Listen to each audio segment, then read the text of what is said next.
Ce message n'est pas pour tout le monde. Il est pour toi, précisément pour toi. Tu es peut-être parent, peut-être père, peut-être mère, et depuis un moment, quelque chose te préoccupe profondément sans que tu arrives à mettre des mots dessus. Tu regardes ton fils et tu sens que tout n'est pas dit, qu'il porte plus qu'il ne montre, qu'il traverse quelque chose qu'il ne verbalise pas. Aujourd'hui, Dieu veut lever le voile, non pour t'inquiéter, mais pour t'éclairer, non pour te culpabiliser, mais pour t'impliquer. Parce que ton fils fait face à une bataille que peu de gens voient, et le ciel n'est pas resté silencieux. Une souffrance portée en silence. Il y a des douleurs que l'on n'entend pas. Elles ne crient pas, elles ne demandent pas d'aide. Elles se dissimulent derrière des gestes ordinaires, des réponses courtes, des sourires rapides. Et souvent, ce sont les plus lourdes. Ton fils fait partie de ceux qui ont appris très tôt à contenir ce qu'ils ressentent, non parce qu'il n'a rien à dire, mais parce qu'il ne veut pas déranger. Il observe, il analyse, il mesure l'impact de ses mots avant même de les prononcer. Alors, il choisit le silence, pas par froideur, mais par protection. Il y a chez lui cette capacité à faire semblant que tout va bien, à continuer à avancer même quand quelque chose se fissure à l'intérieur. À répondre « ça va », sans mentir complètement, mais sans dire toute la vérité non plus. Ce n'est pas de la dissimulation volontaire, c'est une habitude née de l'idée qu'il doit être fort, qu'il doit gérer seul, qu'il ne doit pas ajouter un poids de plus sur les épaules de ceux qu'il aime. Ce silence est devenu un refuge, un endroit où il enferme ses doutes, ses peurs, ses combats intérieurs. Un endroit où personne ne peut entrer, pas même toi. Et pourtant, ce silence pèse, il s'accumule, il fatigue. Il y a des moments où il aimerait parler, mais les mots ne sortent pas. Comment expliquer ce qu'il ne comprend pas encore lui-même? Comment mettre en phrase cette pression constante, ce sentiment d'être à la hauteur à l'extérieur, tout en se sentant fragile à l'intérieur? Alors, il se tait, il avance, il porte. Il porte ses propres questions, mais aussi celles des autres. Il ressent profondément ce qui se passe autour de lui, les tensions familiales, les attentes, les non-dits. Il absorbe plus qu'il ne le montre, et sans s'en rendre compte, il s'est donné pour mission implicite de ne pas être une source d'inquiétude. Ce type de souffrance est discret, mais intense. Elle ne s'exprime pas par des crises visibles, mais par une fatigue intérieure, une lassitude silencieuse, parfois un détachement progressif. Ce n'est pas un manque d'amour, c'est un trop-plein contenu trop longtemps. Ton fils n'a jamais voulu s'éloigner, il a simplement cru qu'il devait tenir. Il y a chez lui une loyauté profonde, presque instinctive, une volonté de protéger, même au prix de son propre confort émotionnel. Il ne demande pas facilement de l'aide, parce qu'il a appris à être celui sur qui on peut compter, pas celui qui a besoin d'être porté. Mais même les cœurs les plus solides ont leurs limites. Ce qu'il traverse ne se voit pas toujours dans ses actions, mais se ressent dans ses silences prolongés, dans ses regards absents, dans ces moments où il semble ailleurs alors qu'il est physiquement présent. Ce sont des signaux discrets, faciles à ignorer, mais lourds de sens. Et dans ce silence qu'il a choisi, Dieu, lui, n'a jamais cessé d'écouter. Un silence qui n'était pas un rejet. Quand le silence s'installe, l'esprit cherche des raisons. On interprète, on suppose, on relie des gestes à des intentions qui ne sont pas toujours réelles. Et souvent, le silence est perçu comme une distance, un rejet, une fermeture volontaire. Mais dans le cas de ton fils, ce silence n'est pas un refus de relation. Ce n'est pas un désintérêt, ce n'est pas un manque d'amour, c'est une tentative de gestion. Il y a des moments où il s'est retiré, non pas pour fuir, mais pour ne pas exploser. Des moments où parler aurait demandé une énergie qu'il n'avait plus. Des moments où il aurait fallu expliquer trop de choses à la fois, alors qu'il ne comprenait pas encore lui-même ce qu'il vivait. Son silence est né d'une confusion intérieure. Quand les émotions sont trop nombreuses, trop complexes, trop contradictoires, se taire devient une façon de garder le contrôle. Dire moins pour ne pas dire n'importe quoi. Se retirer pour ne pas blesser, ni être blessé. Il a peut-être pensé que prendre de la distance était plus sûr que de risquer de décevoir, plus simple que d'exprimer une fragilité qu'il ne savait pas comment présenter. Il ne voulait pas être mal compris, alors il a préféré ne pas être compris du tout. Ce silence n'était pas dirigé contre toi, il était dirigé contre la peur de mal faire. Il y a aussi cette idée profondément ancrée qu'il devait être autonome, qu'un jour il avait décidé, consciemment ou non, qu'il devait apprendre à gérer seul, comme si demander de l'aide revenait à admettre un échec, comme si parler de ses luttes intérieures allait remettre en question l'image de stabilité qu'il pensait devoir maintenir. Alors il a intériorisé, il a rationalisé, il a mis de côté ce qui débordait. Ce processus, bien que silencieux, est épuisant. Il demande une vigilance constante. Il faut surveiller ses mots, contrôler ses émotions, ajuster son comportement pour que rien ne transparaisse. Et avec le temps, ce contrôle devient lourd. Il éloigne sans le vouloir, crée une distance émotionnelle que personne n'a réellement choisie.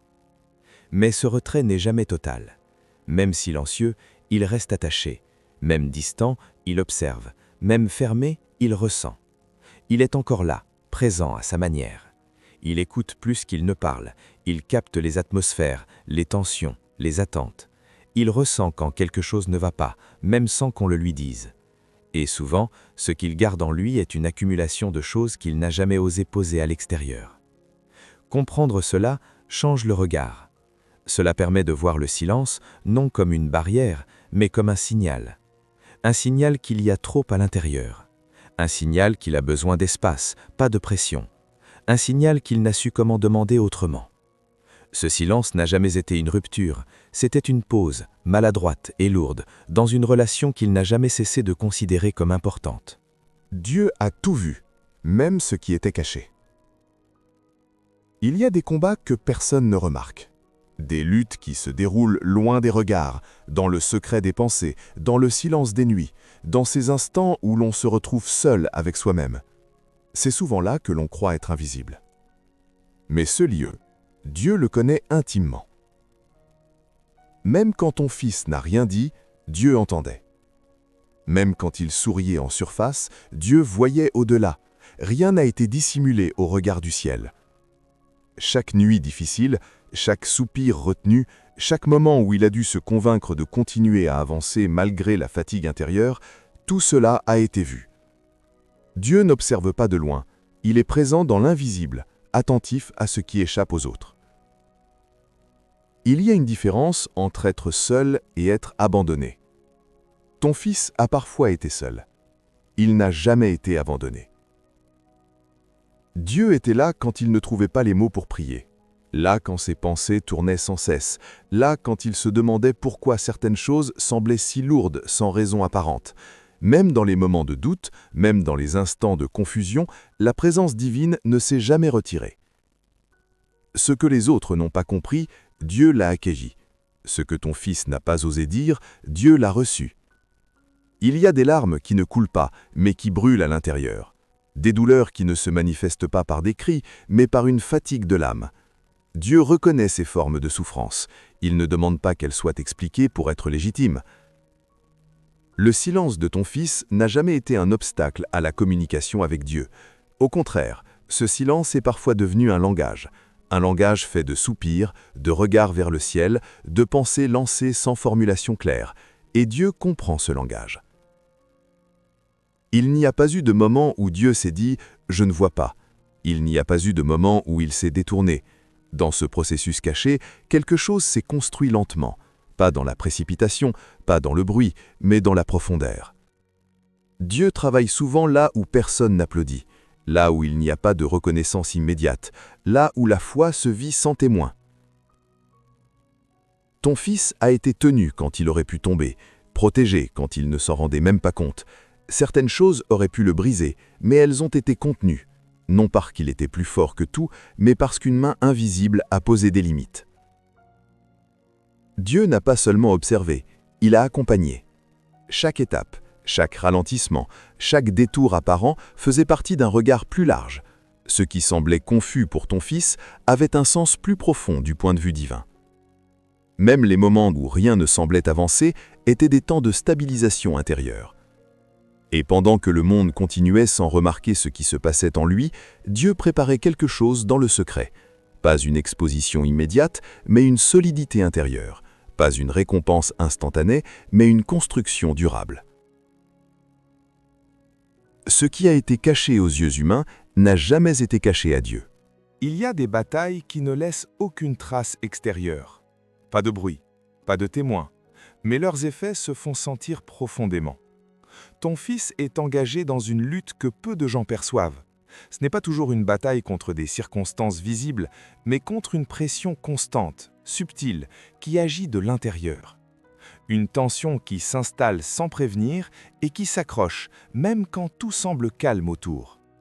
Cette guerre ne se manifeste pas forcément par des crises spectaculaires, elle se glisse dans les pensées, elle attaque l'identité, elle remet en question la valeur personnelle, elle souffle des doutes là où il y avait autrefois de la confiance, elle fatigue l'âme bien avant de toucher le corps. Il y a eu des moments où il s'est demandé s'il était à la hauteur, des moments où il a douté de sa place, des moments où il a senti une pression difficile à expliquer, comme si quelque chose cherchait à l'écraser sans jamais se montrer clairement. Cette lutte est spirituelle parce qu'elle vise ce qu'il est, pas seulement ce qu'il fait. Elle ne cherche pas à le ralentir physiquement, mais à affaiblir son regard sur lui-même, à semer l'idée qu'il n'est pas assez, qu'il doit faire plus pour mériter, qu'il est seul face à ce qu'il traverse. Et pourtant, malgré cette pression, il est resté debout. Il y a eu des jours où continuer demandait un effort immense, des jours où se lever, sourire, fonctionner normalement était déjà une victoire. Ces victoires-là sont invisibles aux yeux des autres, mais elles comptent. Elles témoignent d'une résistance intérieure que peu de gens possèdent. Dans cette guerre, il a parfois été tenté de se refermer davantage, de s'isoler, de tout gérer seul, non par orgueil, mais par instinct de survie, parce qu'il croyait qu'il devait encaisser sans faiblir. Mais même dans ces moments, il n'était pas livré à lui-même. Dieu a posé des limites à ce combat. Certaines attaques n'ont jamais atteint leur but, certaines pensées n'ont jamais pris racine, certaines situations auraient pu le briser, mais elles se sont arrêtées avant d'aller trop loin. Une protection invisible a été à l'œuvre même quand ton fils ne l'apercevait pas. Cette guerre n'était pas là pour le détruire, elle révélait ce qui était déjà en lui. Chaque résistance, chaque refus de céder, chaque pas fait malgré la fatigue renforçait quelque chose de plus profond, une endurance intérieure, une capacité à rester aligné sous pression, une solidité qui ne dépend pas des circonstances extérieures.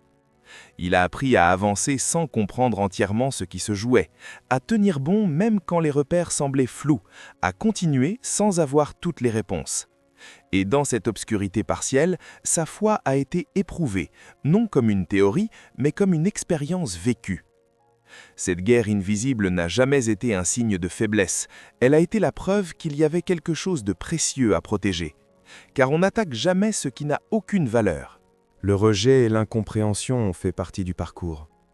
Il y a des blessures qui ne viennent pas des épreuves, mais des personnes. Celles que l'on n'attendait pas. Celles qui auraient dû comprendre, soutenir, rester. Ton fils a découvert une vérité difficile. Tout le monde ne sait pas comment accompagner quelqu'un en transformation. Certains se sont éloignés quand il avait le plus besoin de présence. D'autres ont jugé ce qu'ils ne comprenaient pas. Et quelques-uns ont parlé sans mesurer l'impact de leurs mots. Le rejet ne s'est pas toujours manifesté de manière brutale. Parfois, il était subtil. Une absence répétée. Un changement de ton, un manque d'intérêt soudain, des promesses non tenues. Ces petites choses accumulées finissent par laisser une trace profonde. Il y a eu cette sensation de ne plus être à sa place, de déranger sans savoir pourquoi, d'être regardé différemment, comme s'il avait changé, alors qu'en réalité, il était simplement en train de traverser quelque chose de profond. Ce rejet a semé des questions. Ai-je fait quelque chose de mal ? Suis-je devenu un poids ? Pourquoi ceux qui étaient là avant ne le sont plus maintenant ? Ces questions n'ont pas toujours trouvé de réponse immédiate. Et dans ce flou, la solitude s'est accentuée. Être entouré et pourtant se sentir seul est une des expériences les plus déroutantes qui soient. Ton fils l'a vécu sans faire de bruit. Il n'a pas toujours parlé de ses blessures, par fierté parfois, par fatigue aussi. Expliquer le rejet demande de revivre les moments douloureux, et il n'avait pas toujours la force de revenir dessus. Mais Dieu a vu chaque injustice, chaque parole mal placée, chaque absence au moment crucial. Rien de tout cela n'a été ignoré. Ce rejet n'était pas une preuve d'échec, c'était un filtrage. Certaines relations ne pouvaient pas suivre la profondeur du processus qu'il traversait. Certaines personnes étaient liées à une version de lui qui était en train de disparaître. Et lorsque cette version a commencé à changer, elles ne se sont plus reconnues. Ce rejet, aussi douloureux soit-il, a mis en lumière une chose essentielle. Qui était réellement présent et qui l'était seulement tant que tout allait bien. Il a appris, parfois brutalement, que la compréhension n'est pas automatique, même chez ceux qui nous sont proches. Et dans cette incompréhension, il a aussi appris à ne plus mendier la validation, à ne plus expliquer excessivement ce qu'il vivait à ceux qui n'étaient pas prêts à écouter, à préserver son énergie émotionnelle. Ce parcours l'a forcé à regarder autrement les relations, à distinguer la proximité sincère de la proximité conditionnelle, à comprendre que certaines absences, aussi douloureuses soient-elles, libèrent de l'espace pour autre chose. Le rejet n'a pas détruit ce qu'il est, il a révélé ce qui comptait vraiment. Comme les hommes choisis dans la Bible. L'histoire de ton fils ne commence pas avec lui. Elle s'inscrit dans une lignée plus large, celle des hommes que Dieu a choisis et façonnés dans le secret avant de les exposer à la lumière. La Bible est remplie de récits qui se ressemblent, non par hasard, mais parce que Dieu agit souvent selon des principes constants. Joseph était un rêveur. Il portait des songes plus grands que lui. Mais avant le palais, il y a eu la fosse. Avant la reconnaissance, il y a eu l'injustice. Trahi par ses propres frères, vendu, oublié en prison, Joseph n'a pas été abandonné. Dans chaque lieu de rejet, Dieu travaillait son caractère. La prison n'était pas une punition, mais une salle de préparation. Et lorsque le moment est venu, ce qui avait été forgé dans l'ombre a soutenu la lumière. Élie aussi a été choisi avant d'être prêt, ou un roi alors qu'il n'était qu'un berger. Et pourtant, il a passé des années à fuir, à se cacher, à être poursuivi injustement. Dieu ne l'a pas placé immédiatement sur le trône. Il l'a d'abord placé dans des grottes, dans l'isolement, dans des situations où la foi devait précéder la compréhension. David a appris à faire confiance dans l'invisible avant de régner dans le visible. Élie, après avoir vu la puissance de Dieu se manifester, s'est retrouvé épuisé, vidé, désirant même disparaître. Et là encore, Dieu ne l'a pas rejeté. Il l'a nourri, il l'a reposé, il l'a relevé doucement. Ces hommes n'étaient pas faibles, ils étaient humains. Et chacun d'eux a traversé une saison où rien ne semblait logique, où la promesse était claire, mais le chemin obscur, où l'appel était certain, mais la réalité difficile. C'est dans cet espace inconfortable que Dieu forme les fondations les plus solides. Ton fils se trouve dans une saison semblable, pas identique, mais comparable dans le principe. Il a été mis à part, il a été préparé, il a été testé dans la fidélité, la patience, l'humilité. Comme Joseph, il a appris à rester droit quand l'injustice frappait. Comme David, il a appris à faire confiance sans comprendre le calendrier. Comme Élie, il a découvert ses limites et la nécessité de dépendre de Dieu. Ces parcours bibliques rappellent une vérité essentielle. Dieu ne précipite pas ce qu'il destine à durer. Il ne révèle pas trop tôt ce qui doit être porté avec maturité. Il travaille d'abord dans le cœur avant d'agir à l'extérieur. Ton fils n'est pas en retard, il est en formation. Ce que Dieu construit en lui ne pourrait être soutenu sans ce temps caché. Les grottes, les prisons, les déserts ont toujours précédé les plateformes. Et ceux qui ont été fidèles dans le secret ont porté la lumière sans être détruits par elle. Les Écritures ne racontent pas ces histoires pour glorifier la souffrance, mais pour montrer que Dieu ne gaspille rien. Chaque détour, chaque attente, chaque silence a une place dans l'architecture divine. Et aujourd'hui encore, ce même Dieu agit selon ses principes immuables, façonnant des cœurs dans l'ombre pour les préparer à ce qui vient. La douleur forge une autorité future. La douleur n'est jamais seulement une épreuve à traverser. Lorsqu'elle est portée sans amertume, elle devient une école. Elle façonne une profondeur que le confort ne peut pas produire. Ce que ton fils vit aujourd'hui travaille en lui bien plus que ce qui est visible. Les moments de fatigue, les incompréhensions, les luttes silencieuses développent une sensibilité particulière. Il apprendra à ressentir, à discerner, à comprendre ce que d'autres ne perçoivent qu'en surface. Cette douleur affine son regard. Elle le rend attentif aux détails. Elle lui donne une capacité à reconnaître la souffrance chez les autres sans qu'elle soit exprimée. Demain, cette capacité deviendra une force, une autorité naturelle qui ne viendra pas d'un titre, mais d'une expérience vécue. Ceux qui ont traversé des tempêtes parlent autrement. Leurs mots portent un poids différent. Leur présence rassure, non parce qu'ils ont toutes les réponses, mais parce qu'ils comprennent réellement. Ton fils n'apprend pas seulement à endurer, il apprend à tenir. Il développe une stabilité intérieure qui ne dépend pas des circonstances extérieures. Une capacité à rester aligné quand tout bouge autour. Cette solidité-là est rare et elle ne s'acquiert pas sans pression. Ce qu'il traverse l'éloigne progressivement de la superficialité. Il ne cherche plus de relations creuses, il ne s'attache plus à ce qui est éphémère. Il commence à discerner ce qui nourrit réellement et ce qui épuise. Cette maturité change sa manière de se positionner dans le monde. La douleur l'oblige aussi à se connaître, à identifier ses limites, à reconnaître ses besoins, à comprendre qu'être fort ne signifie pas tout supporter sans jamais fléchir, mais savoir quand s'arrêter, quand se recentrer, quand demander du soutien. Ce processus crée une autorité intérieure silencieuse. Une autorité qui ne s'impose pas, mais qui se ressent. Plus tard, lorsqu'il accompagnera d'autres personnes, il ne parlera pas depuis un concept, mais depuis un vécu.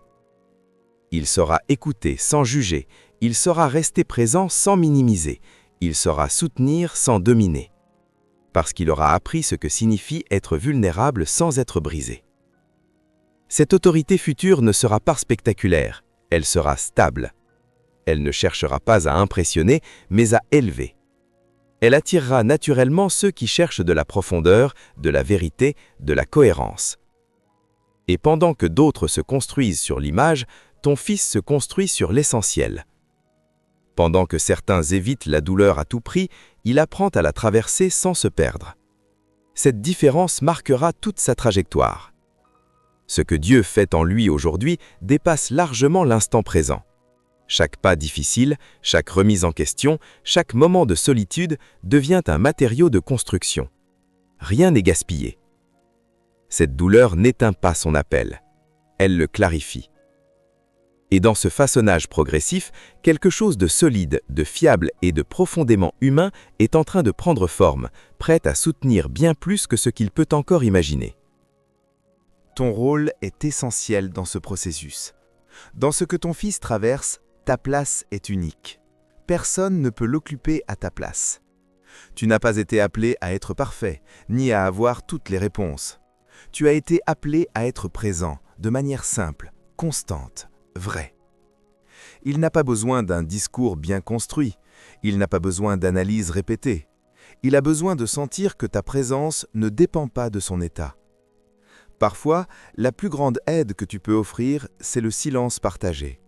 Être là sans forcer la conversation. Laisser un espace où il peut respirer, où il n'a pas à se justifier, où il n'a pas à aller mieux pour mériter ton attention. Ton regard compte plus que tes mots. Ton attitude parle plus que tes conseils. Quand tu choisis d'écouter sans interrompre, tu construis un pont.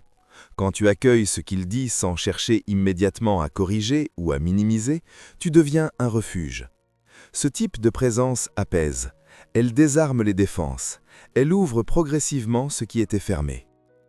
Il est possible que ton fils ne sache pas encore comment exprimer ce qu'il ressent, qu'il commence une phrase sans la terminer, qu'il se referme après avoir tenté de s'ouvrir.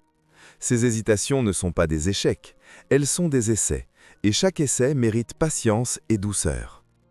Ton rôle est aussi de protéger cet espace, de ne pas exposer ce qu'il confie, de ne pas comparer son chemin à celui des autres, de ne pas précipiter un processus qui demande du temps. La guérison émotionnelle ne répond pas aux injonctions, elle répond à la sécurité. Il se peut que tu ressentes toi aussi de l'impuissance, l'envie de faire plus, de réparer, de comprendre rapidement. Mais aimer, parfois, c'est accepter de ne pas contrôler. C'est faire confiance à ce qui se construit lentement. Dieu t'utilise dans les gestes simples. Une parole bienveillante, un message sans raison particulière, une prière silencieuse quand il dort. Rien de tout cela n'est insignifiant. Ton fils ressent quand tu es aligné.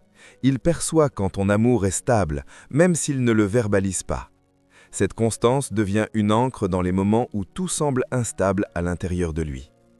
Tu n'as pas apporté sa douleur à sa place, mais tu peux marcher à ses côtés, être présent sans envahir, soutenir sans étouffer, aimer sans condition.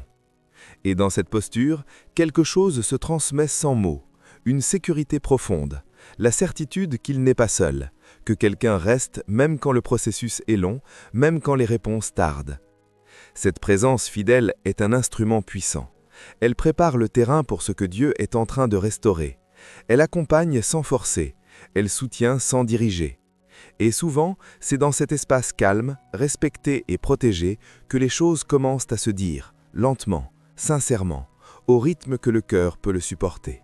Le temps de Dieu est à l'œuvre. Il y a une tension que beaucoup ressentent sans toujours la nommer, celle entre ce que l'on voit maintenant et ce que l'on espère, entre le désir que les choses changent vite et la réalité d'un processus qui avance lentement. Le temps de Dieu ne se mesure pas à l'urgence humaine, il suit un rythme différent, souvent incompris, mais toujours précis. Ton fils se trouve dans ce temps-là, un temps où rien ne semble spectaculaire, un temps où les progrès ne sont pas toujours visibles, un temps où l'on peut avoir l'impression que tout stagne alors que quelque chose s'aligne. Dieu n'agit jamais dans la précipitation.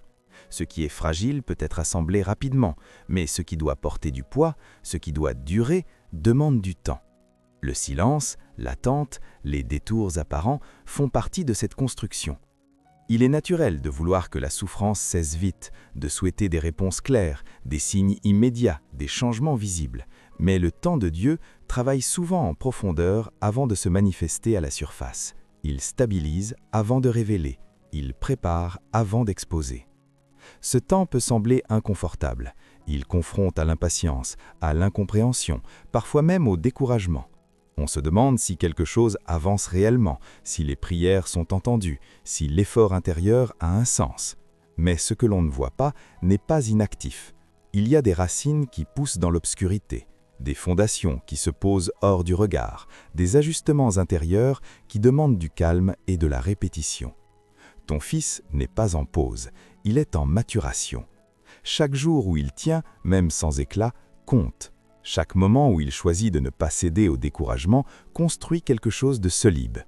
Le temps de Dieu ne nie pas la douleur, mais il l'inscrit dans une trajectoire plus large.